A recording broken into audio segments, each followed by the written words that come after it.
welcome to Marin Poets Live. I'm Neshama Franklin. I work at the Fairfax Library and I love poetry.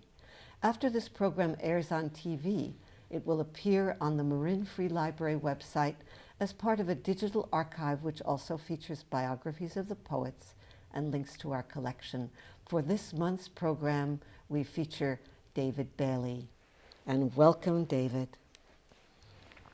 Thank you so much. Here we are. Mm-hmm. So, as you probably know, a Marin County poem to ground us. I bet you have one in that book. I've got one. I've got Good. one for you. Inverness.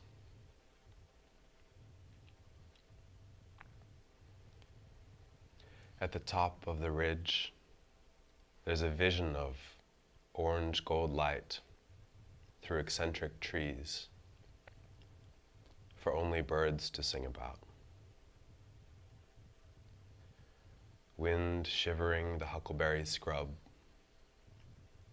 sun unraveling in the salt haze of the ocean. Then the evening marine lair reaches you on its way up Mount Vision,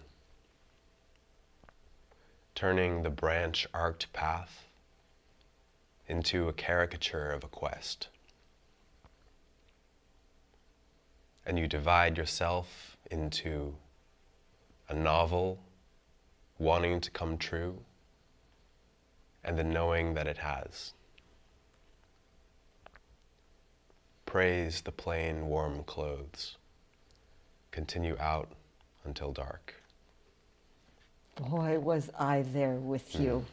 It's that poet's plucking of that which is so delicious. And you brought it all, and then you moved it off into an interior state. And then you praised something very comforting. So a beautiful little journey to start us with. Thank you, yeah. Okay. Yeah, that's from living at the top of Vision Road in this fantastic cabin, and basically our backyard was the beginning of a fire road that led up to the top of this ridge that would lead along up to Mount Vision.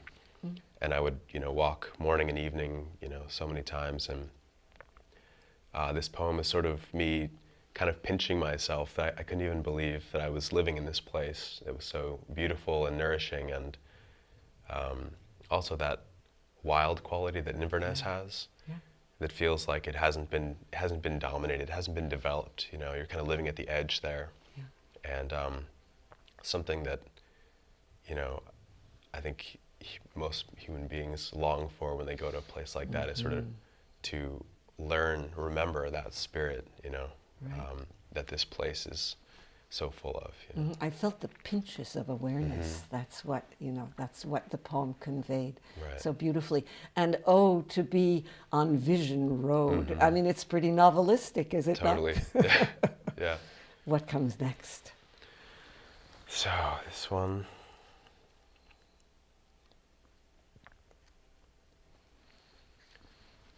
This poem is called Map for Wanderers. Another sort of poem to bring us into the moment, Map for Wanderers. You are here. Notice everything, inviting you to arrive. It can be like this, with the pine wind clearing your mind of how many year-long thoughts. Not waiting. Wanting gently what is. It can be like this. A certain bend in a tree can be seen as ecstatic. And it seems to be curing you of this fear of standing still. How gift waves come find you, one after another. You are here. And more is wandering wherever. I just love it. There are some poems that I think of as, first of all, I kind of want them on the kitchen wall to remind me, almost like spiritual samplers. That's Right. one of them. And it's also an incantation. And I love the way you dance with the trees, with those eccentric trees, how they beckon to you, how they signal you constantly. And sometimes we're moving too fast, but then this poem was about, it's actually from, I wrote that while I was trekking in Nepal. And there's this funny thing that happens where the Annapurna Circuit is where I was trekking. It's one of the world-class, very, very popular trek. But there's kind of a current to being on the trail, and you sort of feel yourself wanting to move along and move ahead. And this poem was sort of recognizing that and just sort of stepping out of that current for a moment and just being in the stillness there. Yes. And recognizing some sort of anxiety about stillness. And that poem's kind of inviting us to trust the moment that's simply as it is and isn't getting somewhere and isn't becoming and is this sort of fullness that's there that we kind of forget about, you know? Huge paradoxical challenge. Yeah. You know, the simpler the better. But then what do you got? So. And then at the end, it kind of frees you again to. It's not just about being still, obviously. It's you're free to wander, but Yes. If we're only wandering, we're missing out on something, I think. I also pick up the nature of healing in your poems. That you write them for your own and others' healing, I believe. Definitely. And Lord, do we need it? Yeah, I feel that so strongly, and I grew up in Orange County, California, and it's a fine place in its own right. I'm sure a lot of people are happy living there. It was not really my place, and I was a very shy, introverted person, and the culture of Southern California really didn't suit me. So I had a kind of painful time growing up there, and high school was extremely lonely and painful for me, and that sort of drove me on this path to really finding some solid ground in myself that I could live from, that wasn't dependent on my environment so much. Yeah. And that led to this kind of journey traveling to India and Nepal, and then, of course, the paradox of that is I felt like I just sort of touched that ground in myself and then was really ready to come back. And of course, I found myself living in West Marin, which was the first place that felt like my home. Yes. And people that felt like, my people. And so it was that irony that once I felt like I didn't really need it existentially, then you have it. Exactly. I think the torque creates the poetry. If it's just all easy and lovely, why make it? Absolutely. So I look back to that growing up in Southern California as a huge catalyst for me, but also something that I want to carry with me my whole life, that remembrance of the feeling of needing someone to reach out to me, and that something, and poetry of Rilke and Walt Whitman and Rumi was kind of my saving grace there, because it was the first thing I felt, and you can feel in all three of those poets and many others, that generous spirit reaching out to you, you know, and that's something that is totally healing and can actually, I think, change someone's life. Yeah. Because without anything reaching towards you from that inner place to your inner being, it can be a very dangerous isolation place. And despair. Let's have more poems right. to counteract that. Yes, yes.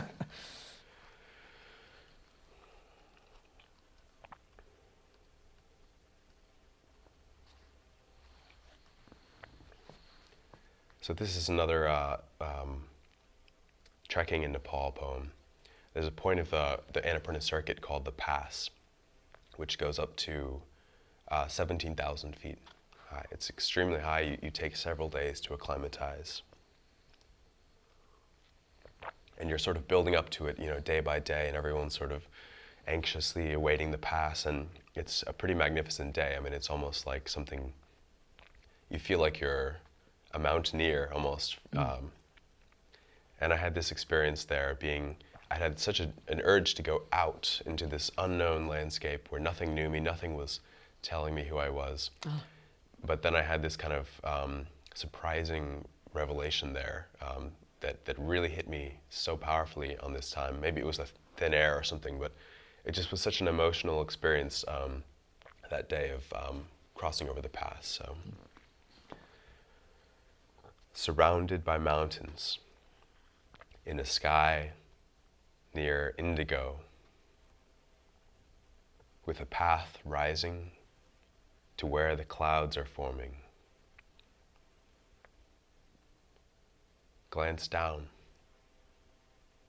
The whole way up is visible at once.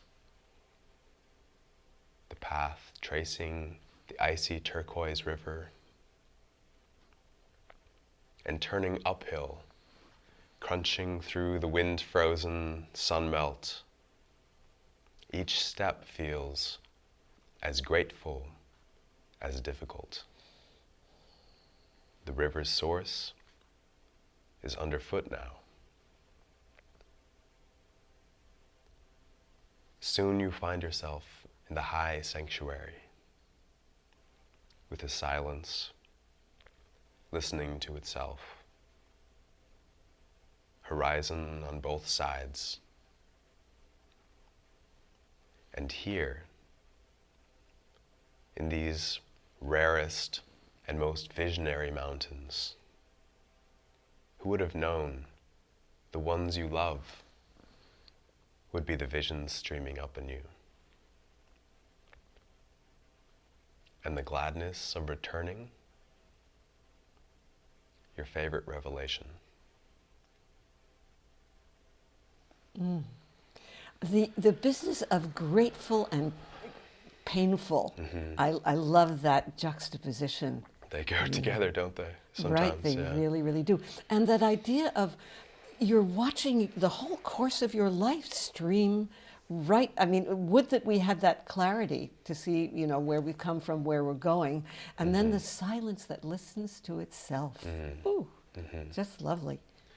Yeah, I think we had mentioned David White earlier, and I was listening to you say, what a sort of impact he had on you, and he had the same impact on me. The way that he delivers his poetry, but also he's talked about nature so much. It's a huge feature in his poetry, and he describes how nature sort of awakens an inner symmetry with the natural landscape outside, and then our own inner landscape in a sort of metaphorical way or a sort of a qualitative way. It resonates an inner symmetry of our own inner landscape, and so that's why I feel it's so important to go out into the natural world, and if anyone can go trekking for, I absolutely recommend that.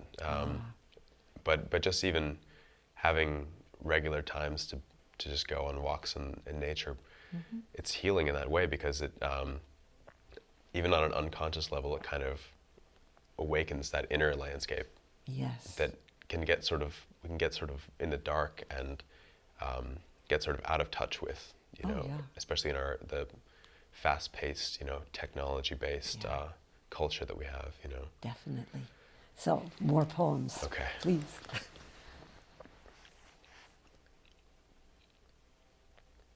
And then this is the following poem following the pass.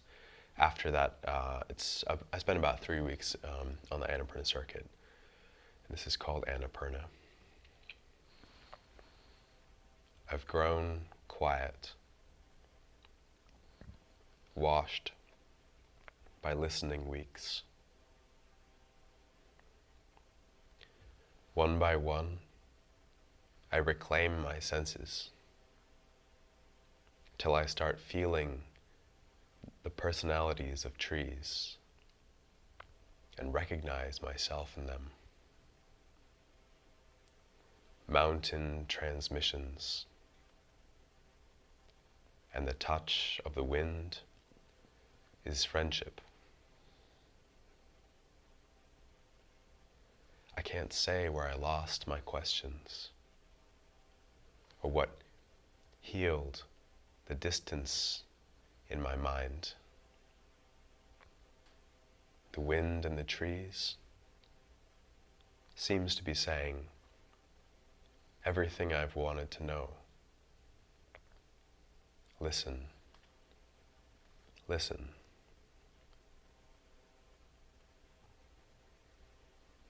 That's the most important thing a poet can do. It's, of course, very ironic. You know, without the listening, the stuff doesn't come out. Absolutely. Yes. So around 11 minutes, just so you know, you can fit in the ones you want to fit in. Okay, great. Okay. But this is such and I know your book it has journey in the title, and this is such a relaxing journey for me, because I'm very glad to be in that space of sensing and exploring and letting it talk to you. Yeah, the title is Journey Work, which is from a line of Walt Whitman, actually. Ah. He has this wonderful line in his the original 1855 Leaves of Grass, which goes, I believe that a leaf of grass is no less than the journey work of the stars. Tremendous line, and that's sort of that's the central, that's the heart of the book, really, is that connection between the smallest everyday thing and then the grandest cosmic picture.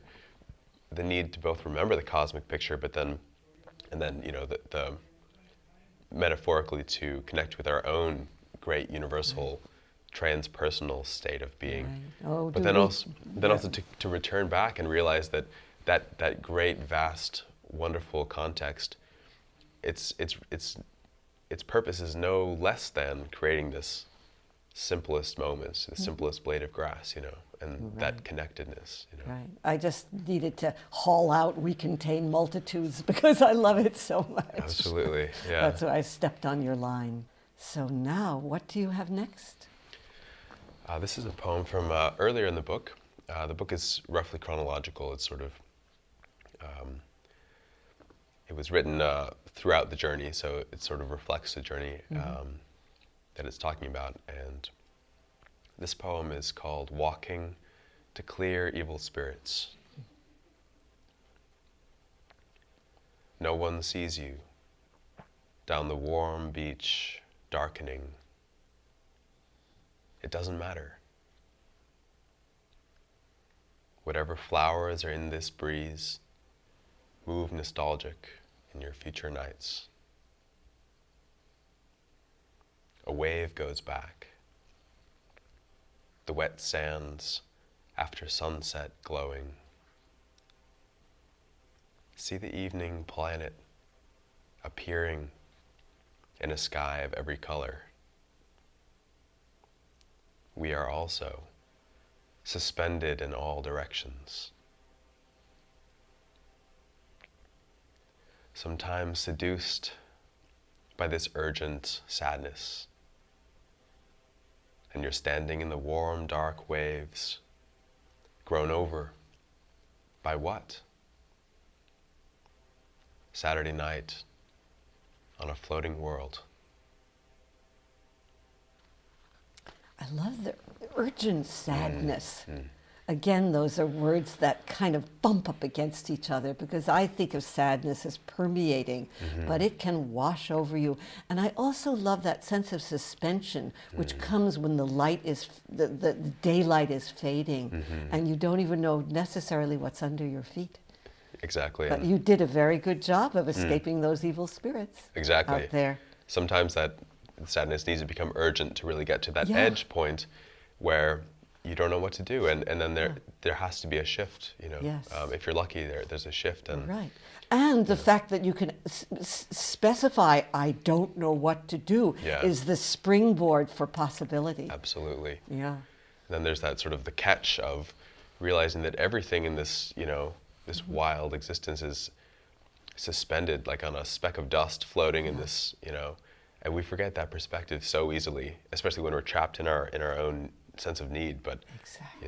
Yeah. Yes, another poem, please. Yeah.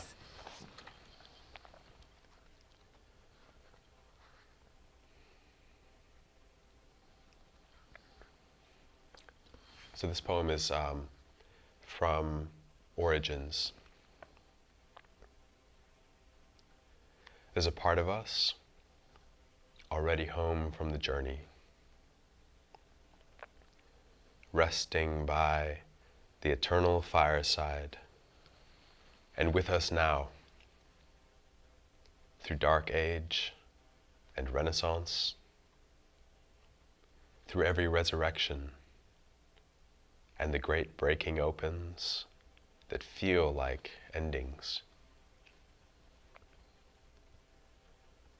Storm lantern, holding course through every misadventure,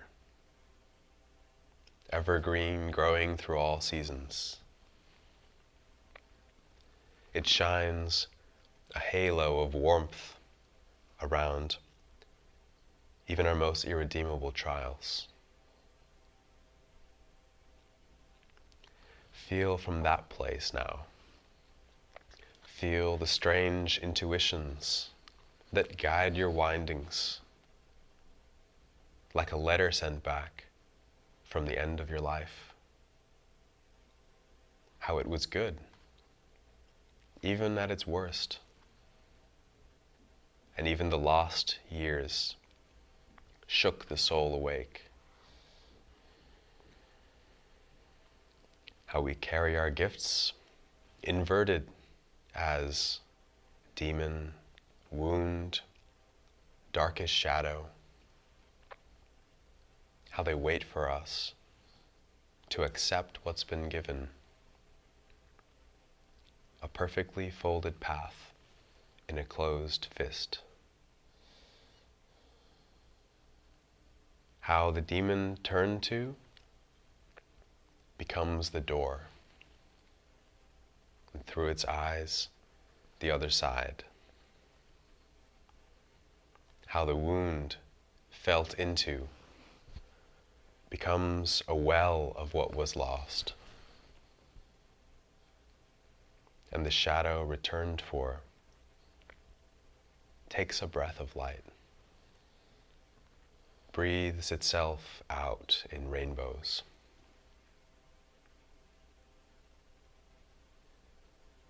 And how the secret is always known,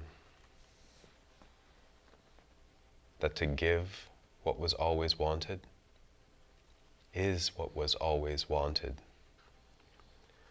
to live overflowing. Boy, I believe every word. You know, Rumi's The Guest House. I mean, that's like the child of the guest house. Yeah, exactly, And, right. I love that poem. Yes, yes, just beautiful. So let's keep going. Okay. More poems. Okay.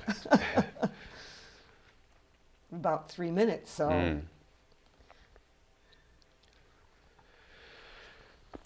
So this poem, I wrote it well before my daughter was born, or my daughter was on her way. But it was sort of came from this thought of thinking about my child, and just sort of out of the blue. So it's called First Life on Earth. What are you discovering, my child? Being whole and growing. Sometimes I feel you like sunlight. And this is the child's voice, by the way.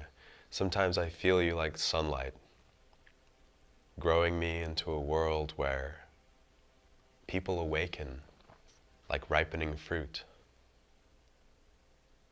And nakedness is more than being undressed.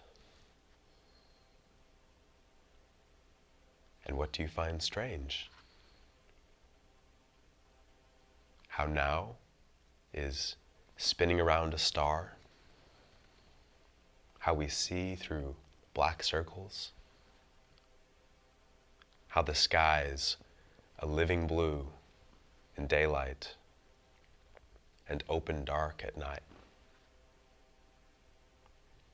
How a flock of birds bursts into flight all at once. That's the legacy. That's what and then you had the kid. Mm-hmm. Yeah. And one of these days she'll be able to hold that poem.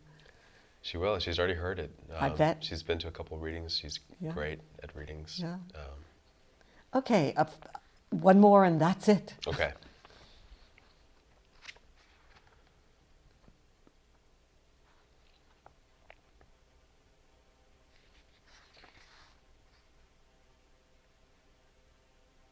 Okay, so this is from a poem called This Dark Light of Being.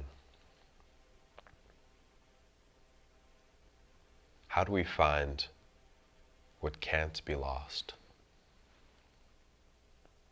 Arrive where every step leads not away from. Turn inwards. Find out if what is wanted so much is here before our search. Here, before the mess of paths. Here, before the swarm of intentions. The friend forgotten. The home we are sick for.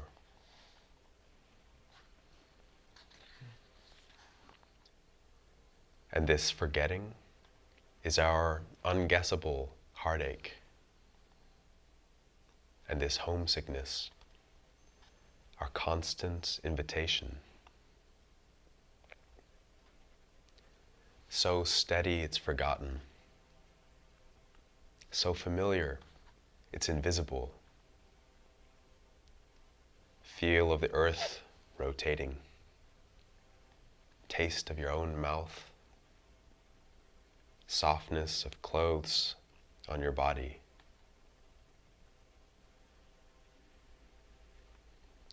Unnoticed, unnoticed, undreamed of. The miles of ground underfoot. The sky of stars below. Turn inwards, unflinching, into this bracing wind, unknowing. To be ready is already too late. Well, it's too late. We are done. Thank you so much, David Bailey. Thank you so much, Neshama. Thank you.